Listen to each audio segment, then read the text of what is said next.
దేవుని స్తోత్రం. మీకు అందరికీ వందనాలు చెల్లిస్తున్నాం. ఈరోజు దినవాక్యము మీకా 4వ అధ్యాయం 10వ వచనం. యెహోవా నీ శత్రువుల చేతిలో నుండి నిన్ను విమోచించును. ఈ భాగాన్ని మనం ధ్యానం చేసుకుందాం. చిన్న ప్రార్థన చేసుకుందాం. ప్రార్థన. పరిశుద్ధమైన తండ్రి, నీకే స్తోత్రం చెల్లిస్తున్నాం. మరి మీకా గ్రంథం 4వ అధ్యాయం 10వ వచనాన్ని బాగానే మరి ధ్యానిస్తున్నప్పుడు స్పష్టంగా మా అందరితో మీరు మాట్లాడండి. నువ్వు మాట్లాడుతున్నప్పుడు మరి ప్రతి ఒక్కరికి సమాధానాన్ని, నెమ్మదిని, నడిపింపును, విడుదలను మీరు అనుగ్రహించండి. మరి ఏ విధంగా ఉంటే నీవు విడిపిస్తావో మీరు సూటిగా మా అందరితో మాట్లాడండి. యేసు నామంతో ప్రార్థిస్తున్నాం తండ్రి, ఆమేన్. ప్రియమైన దేవుని బిడ్డలారా, మీకా గ్రంథం 4వ అధ్యాయం 10వ వచనం చూసినట్టయితే ప్రభు అంటున్నాడు, నీకు విడుదలను కలగజేస్తా అంటున్నాడు. ప్రభు అంటున్నాడు, నిన్ను విడుదల కలగజేస్తా, సమాధానం కలగజేస్తా, నెమ్మది కలగజేస్తా, నీ కోరికలను తీరుస్తా అని అంటున్నాడు. కనుక ప్రియులారా, మీకా గ్రంథంలో ఉన్నట్టయితే 4వ అధ్యాయం 10వ వచనంలో చూసినట్టయితే యెహోవా నీ శత్రువుల చేతిలో నుండి నిన్ను విమోచించును. ఒక ప్రవక్త అంటుండు. మరి ప్రవక్తలో దేవుడుండి అంటున్నాడు, యెహోవా నీ శత్రువుల చేతిలో నుండి నిన్ను విమోచించును అంటున్నాడు. అయితే దేవుడు మన శత్రువుల చేతిలో నుండి విడిపించాలని అనుకుంటున్నాడు. మన పితరులు ఐగుప్తు దేశంలో శత్రువుల చేతిలో ఉన్నప్పుడు మరి దేవుడు మరి ఐగుప్తు రాజైనటువంటి మరి ఫరో చేతుల నుండి మరి దేవుడు శత్రువుల నుండి విడిపించండు. మరి దేవుడు బబులోను దేశం నుండి విడిపించండు, సిరియా దేశం నుండి విడిపించండు.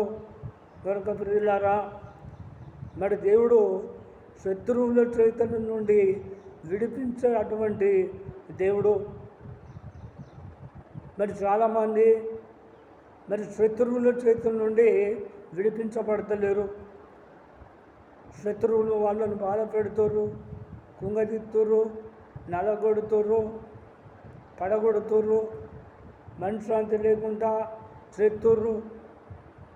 కానీ శత్రువుల మీద చాలామంది విజయం పొందుతలేరు. ఎందుకంటే మరి దేవుడు తోడుగా లేకపోయినందున వారు అపజయం పాలైపోతున్నారు. కనుక ప్రియులారా, మరి శత్రువులు అంటే మనకున్న సమస్యలే, శత్రువులు అంటే మనకున్న బాధలే. నువ్వు ఏ సమస్యలతో బాధపడుతున్నావో, అదే నీకు శత్రువు. ఏ సమస్యతోటి మనశ్శాంతి లేకుండా మరి ఆ సమస్య పరిష్కారం అయితే లేదు అని బాధపడుతున్నావో, మరి ప్రభు అంటున్నాడు, నీ సమస్య నుండి విడిపిస్తా. ఆ సమస్య పరిష్కారం కాకుండా అడ్డుగా ఉన్నటువంటి ఆటంకాలను మరి దేవుడు తొలగించాలంటే, ఆటంకపడుతున్న సైతాన్ల నుండి దేవుడు మనల్ని విడిపించాలంటే అయితే మనం మన పాపాలను ఒప్పుకోవాలి. యెషయా గ్రంథం 59వ అధ్యాయంలో 1-2 వచనాల్లో చూసినట్టయితే రక్షింపనీరకై ఉన్నట్టు ఆయన చేయి కూర్చోగలేదు, విడిపించకపోవడానికి, స్వస్థపరచకపోవడానికి, ఆస్వాదించకపోవడానికి. మరి ఆయన చేయి చిన్నగా లేదు, విననీయకపోయినట్టు ఆయన చెవులు మందం కాలేదు, అతడు చెవిటివాడు కాడు. అయితే మన దోషాలు, మన పాపాలు మరి దేవునికి మనకు మధ్యన ఒక గోడ లెక్క ఉన్నాయి. దోషం అంటేనే ఏంటంటే మనం దేవుని దగ్గర ఒప్పుకొని వాటి ప్రకారం నడవకపోతే అది దోషం. చాలామంది దేవుని దగ్గర ఒప్పుకుంటారు, తీర్మానం చేసుకుంటారు, కానీ వాటి ప్రకారం నడవరు. అందుకనే ప్రభు అంటున్నాడు, నేను నిన్ను విమోచించుతున్నాను అంటాడు. అయితే దేవుడు మళ్ళా విడిపించడానికి సిద్ధంగా ఉన్నాడు, కానీ మన పాపాలు, దోషాలు మనకు దేవునికి అడ్డంగా ఉన్నాయి. కనుక మన పాపాలను, దోషాలను, అతిక్రమాలను ఒప్పుకొని విడిచిపెట్టాలి. మరి విడిచిపెట్టినప్పుడు మరి ఆయన మహిమలో ప్రతి ఒక్క అవసరత దేవుడు తీరుస్తాడు. మరి క్రీస్తులో ప్రతి అవసరం, ప్రతి ఒక్క అక్కర ఆయన మహిమలో తీరుస్తాడని ఫిలిప్పీ పత్రిక 4వ అధ్యాయం 19వ వచనం చెబుతున్నది. కనుక ప్రియులారా, అక్కర్లు, అవసరతలు తీరపోవడానికి, సమాధానం లేకపోవడానికి, నెమ్మది లేకపోవడానికి, మరి దేవుడు మనల్ని ఆస్వాదించకపోవడానికి, మరి మనం అడిగింది దేవుడు ఇవ్వకపోవడానికి కారణం ఏంటంటే మన దోషాలు, మన పాపాలు. ఈ విధంగా ఉంటానని తీర్మానం చేసుకుంటాం, ఉండవు. నడతానని తీర్మానం చేసుకుంటాం, నడవవు. దోషం మీద దోషం, పాపం మీద పాపం చాలామంది చేసి మరి శత్రువుల చేతిలో చిక్కబడుతున్నారు. మరి ఇక్కడ మరి మన పితరుల కాలంలో చూసినట్టయితే ఇశ్రాయేలు ప్రజలు పాపం చేసినప్పుడు వారిని ఐగుప్తుకు అప్పచెప్పిండు, బబులోనికి అప్పచెప్పిండు, మరి శత్రువులకు అప్పచెప్పిండు. వాళ్ళ పాపాలు ఒప్పుకొని దేవుని తట్టు తిరిగి మరి దేవునికి మొరపెట్టినప్పుడు మరలా వాళ్ళను విడిపించిండు. అదేవిధంగా ప్రియులారా, చాలామంది మరి యేసు ప్రభువును అంగీకరించక మునుపు మరి అనేకమైన పద్ధతులను ప్రేమిస్తుంటారు. ఉదాహరణకు ఒక అమ్మాయి ఒక అబ్బాయిని మరి బాగా ప్రేమించి బాగా తిరిగి మరి గార్డెన్లలో, మరి హోటళ్ళ పంట, రోడ్ల పంట, సినిమాలకు, షికార్లకు, మరి సముద్ర తీరానికి మరి రకరకాల జంతువులు చేసి ఆ అమ్మాయి పెళ్లి చేసుకున్నది అనుకో.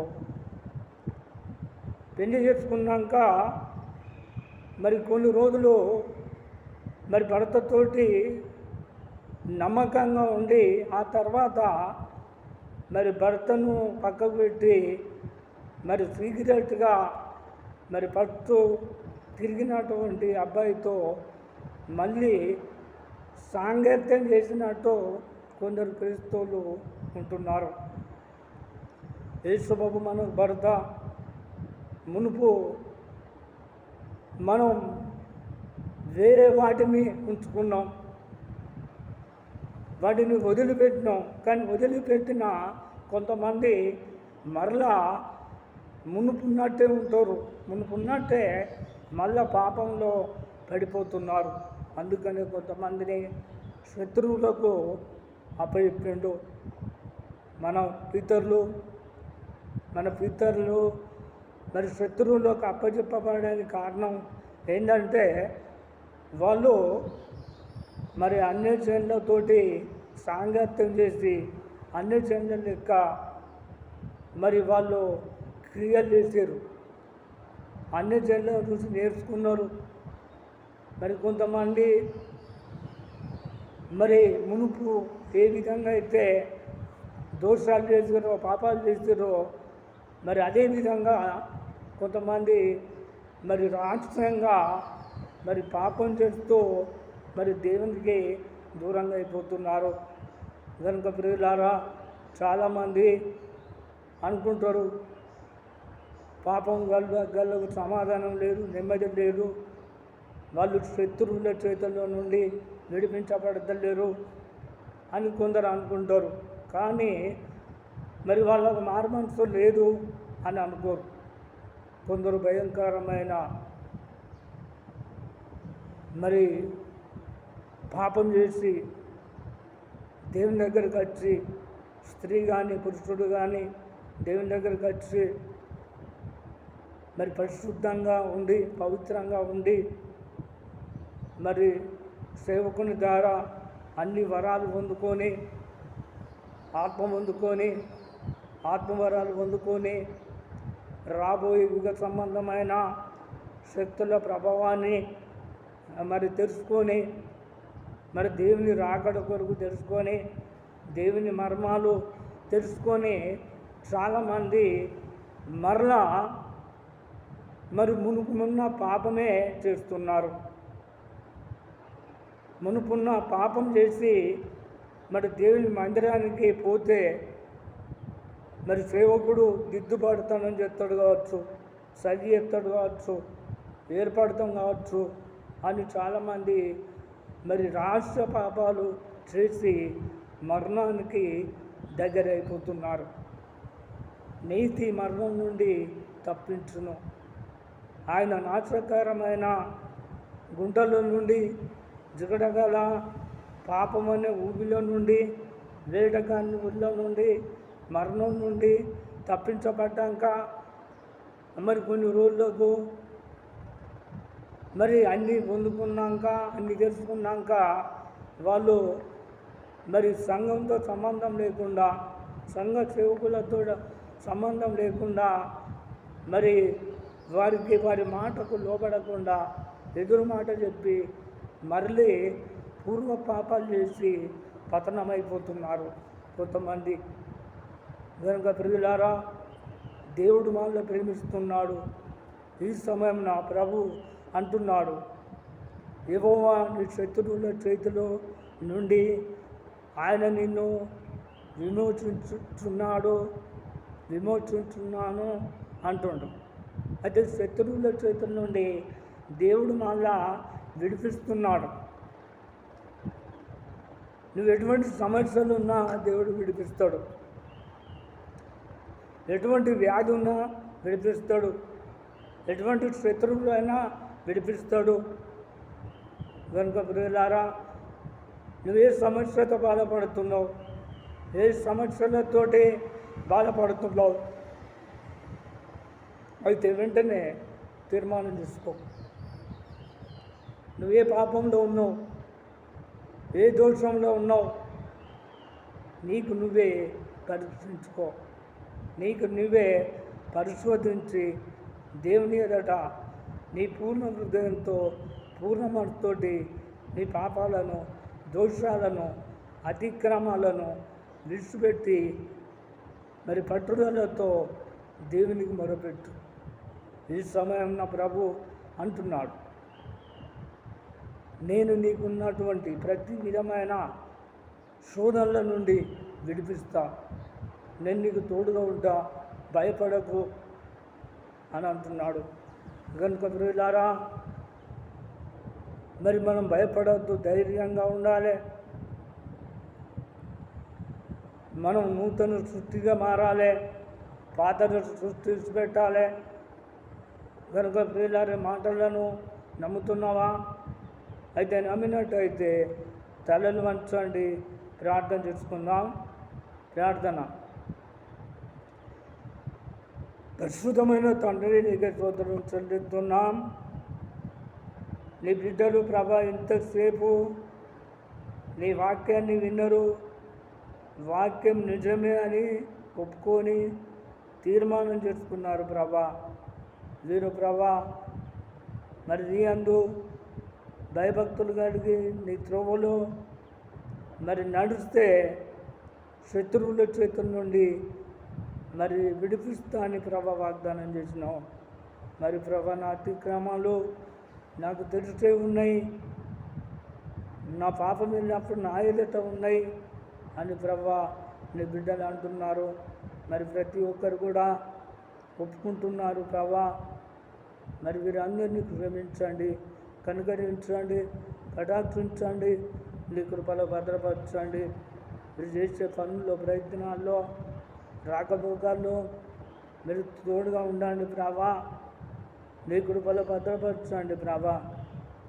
సభ మెండైన దీవెన ఆశీర్వాదాలతో నింపాలని యేసు నామంతో ప్రార్థిస్తున్నాను తండ్రి. ఆమేన్.